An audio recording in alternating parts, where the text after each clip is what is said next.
So I bought this Tissot Visodate for $128, guys. Oh my God! Wow! Yes, brand new. I'm going to show you guys this watch in detail, and we're going to dissect and see whether or not this watch is truly worth its discounted price, and also, is there actually a catch to the price tag of this watch?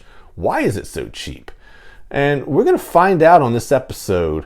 But before we do so, can you please do me a huge favor and click that like button? That is definitely the most charitable way to help support the channel. So with no further ado, let's dive into the Tissot Visodate Bronze Edition. Oh yeah. Alright guys, so I was excited to really do this review for you. It's just one of these watches that this doesn't come across the channel too often in regards to buying a watch that has the history that Tissot has, being a brand that's absolutely established in 1853, part of the whole Swatch group, and the Visodate being just one of their classic lines that they have. Just a really unique watch that I just had to buy. I mean, it was just a no-brainer. First and foremost, I do want to mention, guys, that they didn't skimp out on the crystal. You're getting a sapphire crystal. So right there for 128 bucks, you're getting a sapphire crystal. It's really, you don't see that too often, especially with the bigger brands like Tissot. You're also getting an ETA caliber F06.111, which is a quartz movement, but it's a reliable Swiss-made movement. You do get this Swiss-made on the bottom there. You'll notice with this case, very unique, guys. This looks every bit the part of a vintage watch. Now, this is obviously all distressed and made to look this way, but this is actually an antique bronze PVD, and it's really, I mean, guys, this is done really done nicely. I mean, to a point where it looks legit. Like, usually when watch companies fake things like this, I'm not a fan of it, but I have to admit that this actually does play the part. I mean, it does look legit in regards to the fact that it looks like it's an antique case.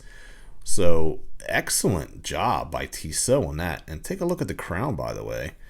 It's got the old, or should I say vintage logo on there, as well as with the vintage logo on the dial. So let's just bring this back here and take off a few of these fingerprints. Now you will notice it's not an anti-reflective coating on this particular crystal. There is a beveling and dome crystal to it. No distortion when you do that though, right? But I do like this bevel. It does add a little bit of depth to it and gives it, again, like that acrylic look, but with a sapphire. So I like that. I like that a lot. You do get Arabic numerals at the 12, 3, and 6. And then you get these indices here. Check that out. They come to a point and they actually are applied, obviously, right, by looking at them.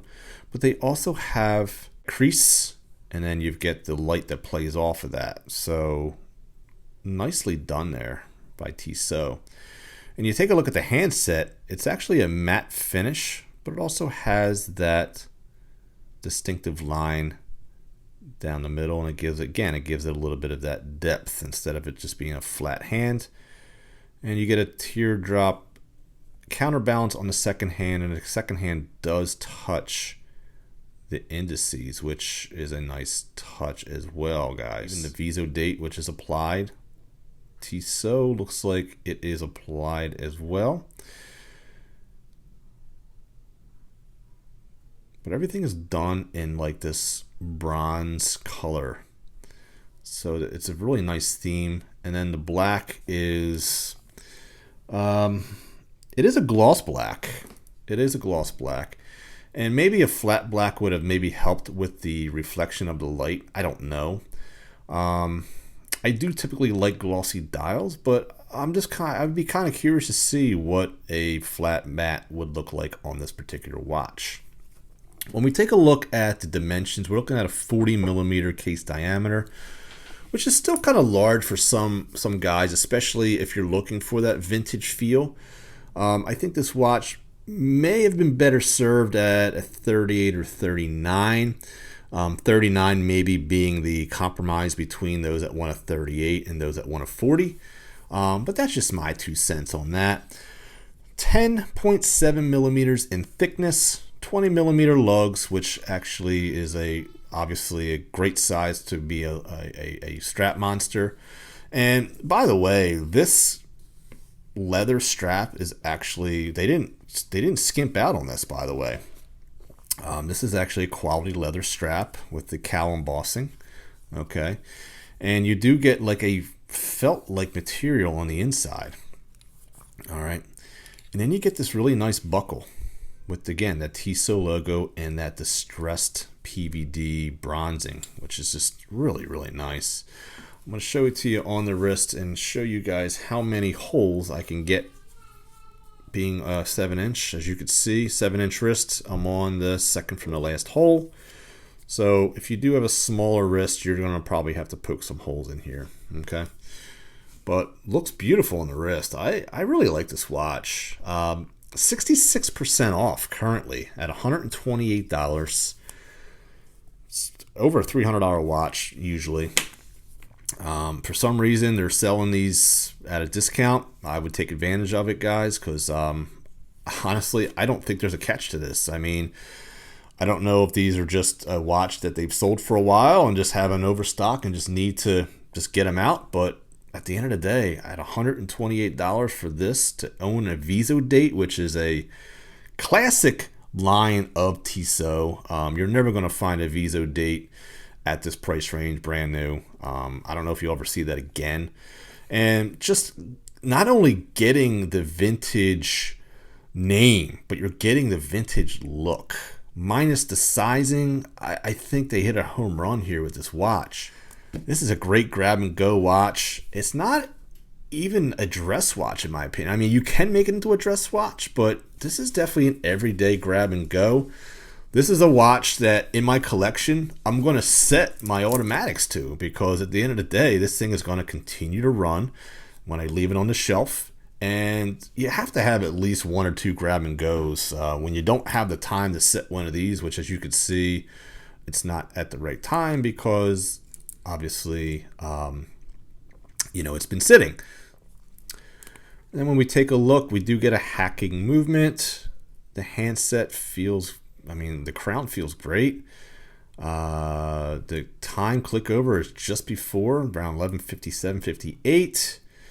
You do get a color match date wheel with the white contrasting numbering. Obviously, there's no loom to this because it's got the dress vintage vibes to it, even though I can't say it's necessarily a dress watch. You could totally dress this thing up, but to me, I think this is just a good all-around watch. Now, in regards to water resistance, you're getting obviously 100 feet, so it's got also the dress watch specs in regards to that as well.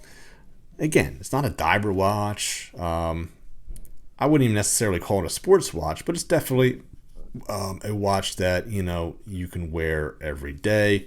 And being at $128, and the fact that, hey, look, it's already distressed, so you can knock this thing around and actually make it even look more genuine. And at the end of the day, guys, it's nice to have a knock around watch or a beater watch. This is probably the perfect example of one. But that's just my 2 cents, guys. You can keep the change and always remember that there's always time to be kind to one another. Please take care of each other, and I'll see you guys next time on Average Joe Watch Reviews. God bless, my friends.